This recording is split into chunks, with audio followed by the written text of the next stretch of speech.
बिहार, पूर्णिया जिल्हा, एक मोठा जिल्हा. या पूर्णिया जिल्ह्यामध्ये मुर्शिद नावाचा एक तरुण आणि त्याची एक समाजोपयोगी धडपड म्हणून या मुर्शिदला, त्याच्या टॅलेन्सीला, त्याने जी काही हुशारी दाखवली आणि जे काही तो योगदान देतोय त्या योगदानास कडक सॅल्यूट. वय वर्षे 8 या वयापासून टू व्हीलरच्या मेकॅनिकला मदत करत करत स्वतः टू व्हीलरचा मेकॅनिक झालेला आणि नंतर कोणतीही इंजिनिअरिंगची पदवी नसताना, म्हणजेच कोणतंही व्होकेशनल कॉलेजसुद्धा अटेंड न करता, कुठलाही कोर्स न करता, स्वतःच्या लहानपणापासूनच्या अनुभवाचा उपयोग करत, स्वतःची बुद्धिमत्ता वापरत त्याने एक छोटंसं गॅरेज काढलं आणि मग त्या गॅरेजमध्ये टू व्हीलर आणि फोर व्हीलर याची कामं सुरू केली.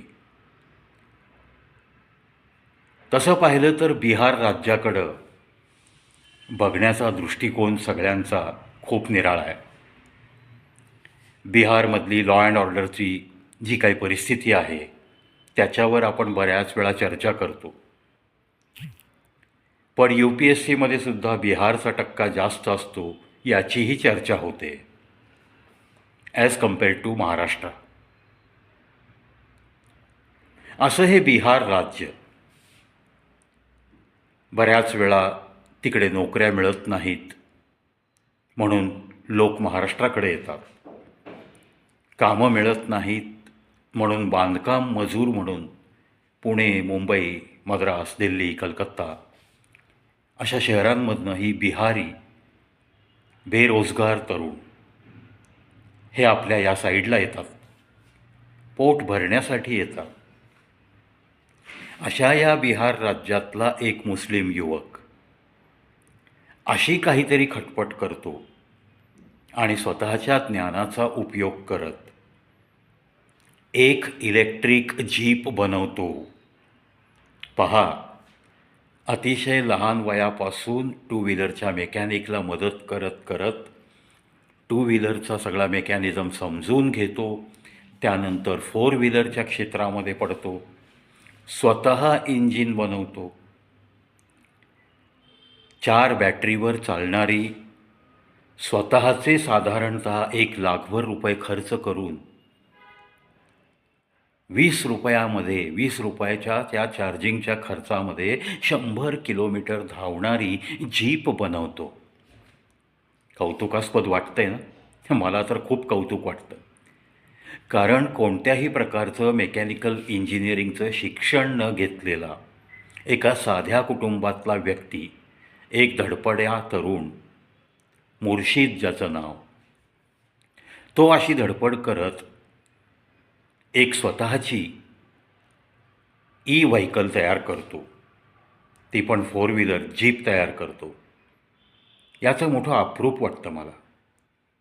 अशा या बुद्धिमान तरुणांना कुठे ना कुठे मला तर वाटतं की सरकारने किंवा मोठमोठ्या इंडस्ट्रियलिस्टनी त्यांनी जे काही संशोधन केलं आहे त्याच्यामध्ये त्याला मदत करावी, त्याला पेटंट मिळवून द्यावीत किंवा त्याच्या संशोधनातून अजून चांगली दिशा देऊन कसं तो एक ॲडव्हान्स्ड रिसर्च करून एक ॲडव्हान्स्ड व्हेकल कशी उभी करू शकेल, यासाठी त्याला जर मदतीचा हात दिला, थोडंसं आर्थिक पाठबळ दिलं, थोडंसं संशोधनासाठी लागणारं काही सुरुवातीचं साहित्य त्याला दिलं किंवा एखाद्या बिग शॉट इंडस्ट्रियलिस्टनी त्याचं टॅलेंट वापरून त्याला योग्य तो मोबदला देत कायमचा मरेपर्यंतची रॉयल्टी त्याला देण्याचं ॲग्रीमेंट करून त्याच्याबरोबर एखादा जॉईंट व्हेंचर बिझनेस म्हणजेच अशा पद्धतीच्या कार बनवण्याचं शोरूम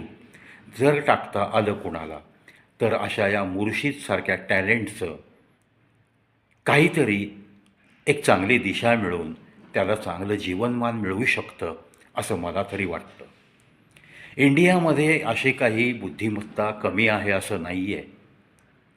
आपल्या भारतात त्यातल्या त्यात या टू व्हीलर आणि फोर व्हीलरच्या बाबतीत जास्तीत जास्त इकॉनॉमिक वाहनं कशी बनवता येतील याच्यासाठी धडपडणाऱ्या तरुणांची तशी पाहिले तर एक 4-5 लोक तर मला स्वतःला माहिती आहेत. त्यामुळं अशा धडपडणाऱ्या तरुणांना नक्की कोणी दिशा देईल का? का परत त्यांचं टॅलेंट चोरून त्यांना बाजूला ठेवूनच श्रीमंत होण्याचा हव्यास या श्रीमंतांना असू शकतो का? असाही प्रश्न मनामध्ये डोकावतो.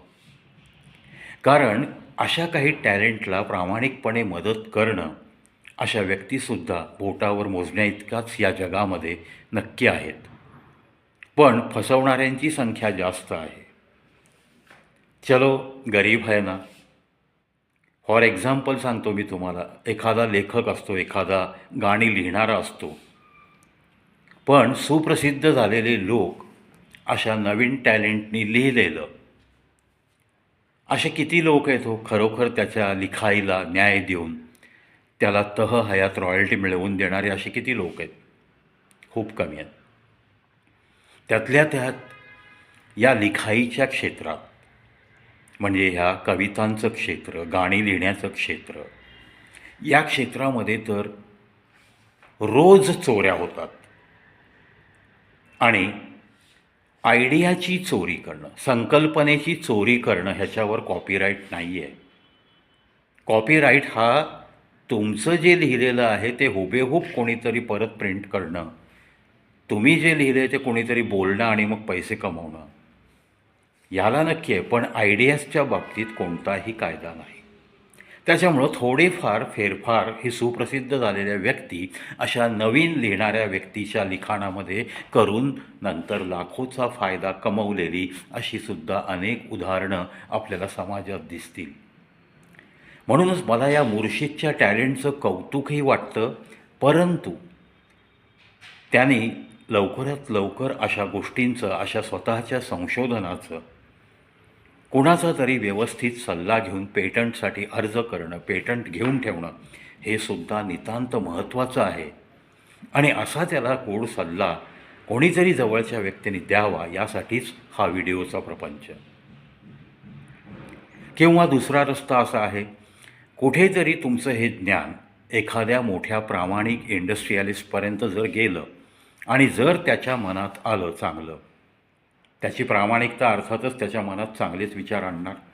आणि जर अशी एखादी व्यक्ती तुमच्या संपर्कात असली या मुर्शिदच्या, किंवा मुर्शिदच्या संपर्कात असलेल्या काही व्यक्तींच्या, तर त्यांनी या पूर्णिया जिल्ह्यातल्या या टॅलेंटचं हे जे काही एक खणखणीत नाणं आहे, बिहारसारख्या राज्यात एक धडपडणारा तरुण, आणि मग त्याला जर मेक इन इंडिया सध्या आपल्याकडं सगळीकडं गवगवा आहे, तर अशा गोष्टींचा जर त्याला काही उपयोग करून देता आला तर नक्की करून द्यावा, अशी मी संबंधितांना नम्र विनंती करतो.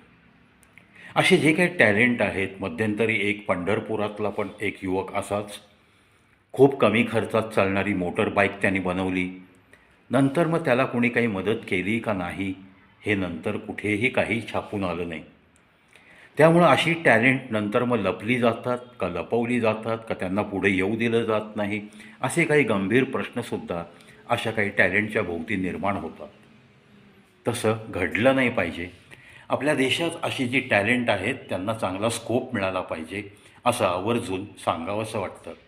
म्हणूनच आशा बाळगतो तुम्ही या बिहारमधल्या पूर्णिया जिल्ह्यातल्या मुर्शिद याला, जो काही मी त्याच्या टॅलेंटला कडक सॅल्यूट करतो, याच्यातून थोडी तरी जागृती निर्माण होऊन अशा या मुर्शिदला नक्की मदतीचा हात दिला पाहिजे, असं आवर्जून सांगावंसं वाटतं.